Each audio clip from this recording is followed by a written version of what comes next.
liboso. Tokomi wapi. Est-ce que moi si na économie na ye akoki pe kopesa mobali mbongo pour aya kodoter? Alors monsieur Papi, pour être en mesure de faire quel travail dans la vie?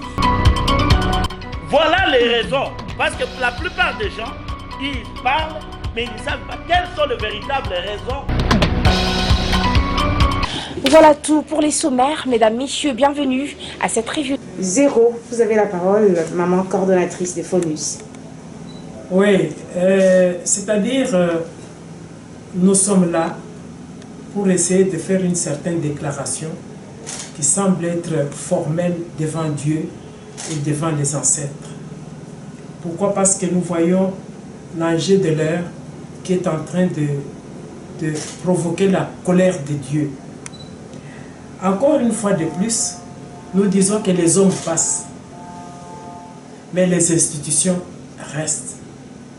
Ces institutions-là sont une façon de faire remarquer que chaque mandat a sa durée qui doit être respectée par tous les Congolais.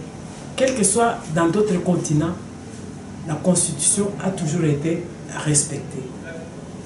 Ce qu'il faut éviter, c'est le fait de voir que chaque président africain qui aime bien changer la loi fondamentale à sa propre guise. On dirait que la Constitution est devenue comme un petit document de mitindo qu'il faudrait vraiment varier, modifier, je ne sais pas moi, de chaque guise. Non, nous disons non. Par conséquent, il n'y aura plus la stabilité politique et surtout dans les pays comme ceux que nous vivons actuellement. Pourquoi? Parce qu'il y a toujours des changements à sa guise et ça toutefois ne pas respecter la souveraineté du peuple qui est en train de suivre les événements. Comme nous devons le savoir, la stabilité n'est pas l'œuvre de personne. La stabilité, c'est l'œuvre des institutions. Ce sont les institutions qui donnent l'œuvre à chacun de nous pour le respecter. Mais qu'est-ce que nous voyons? Nous remarquons le sens des pressions exercées sur les dirigeants africains dictateurs, prédateurs. Après avoir prêté serment violent, et ils violent, après avoir prêté serment, ils violent les lois, indépendamment de leur propre volonté, une volonté qui est tout à fait mauvaise, sorcière, cannibale. C'est ainsi que nous disons que M. Kabila n'a qu'à s'apprendre aux institutions de la République du Congo. Pourquoi? Parce qu'il avait prêté serment. L'article 74 le condamne. Hein? Alors, pourquoi il a violé? C'est dans le but de provoquer le chaos et l'anarchie tant souhaités par les prédateurs des réseaux criminels transfrontaliers. Donc nous avons déjà compris que nous attirons l'attention aussi de tous les Congolais complices qui font parler constamment leur ventre et qui sont souvent prêts à ressusciter ou à consolider les drames des guerres qui ne cessent de tuer les paisibles Congolais. Qu'ils arrêtent, il est temps. La Constitution les interdit. Et les Congolais ont beaucoup souffert. Si vous regardez actuellement, le sang coule presque à travers toute la République du Congo, même dans d'autres continents. Nous ne voulons pas ça. Nous sommes à bout. Et nous voyons même à l'Est, si nous voyons les photos qui sont en train de circuler dans l'Internet, mais c'est grave, c'est abominable, c'est inacceptable. Ça, je le dis et je suis devant Dieu.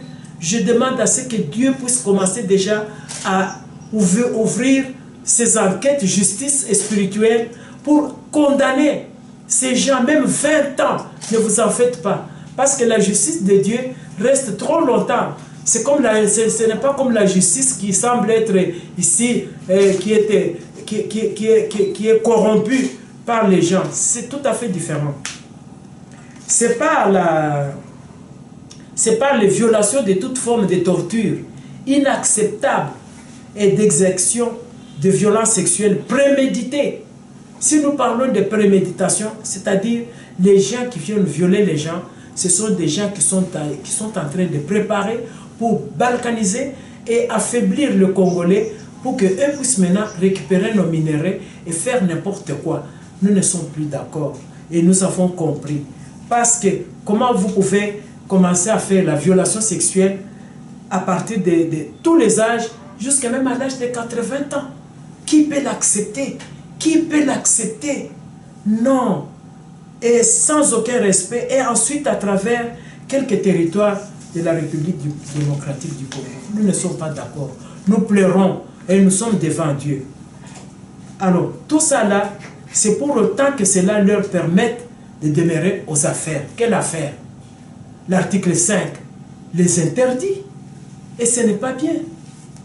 Donc, c'est vous dire que tout refus délibéré d'organiser les élections dans les délais constitutionnels relève d'une faute très grave de la haute trahison.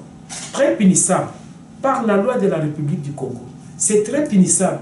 Même avec le temps, les gens seront punis.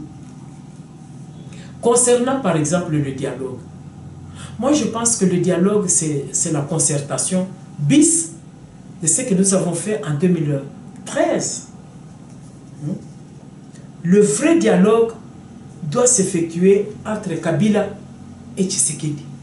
Parce que Tshisekedi était voté par les urnes, le peuple, et Kabila a été voté par les armes. Nous ne pouvons pas oublier ça. Quel Congolais qui ne peut pas savoir que le Kabila a été voté par les armes? C'est pourquoi il cherche le dialogue. C'est pour commencer à continuer toujours à faire du mal à travers le peuple congolais. Nous ne sommes pas d'accord. Ces gens qui sont en train de faire le dialogue ici sont des irresponsables. Et ils ne connaissent pas ce qu'ils sont en train de faire. C'est pour faire toujours demeurer aux affaires. Nous ne sommes plus d'accord. Nous avons refusé.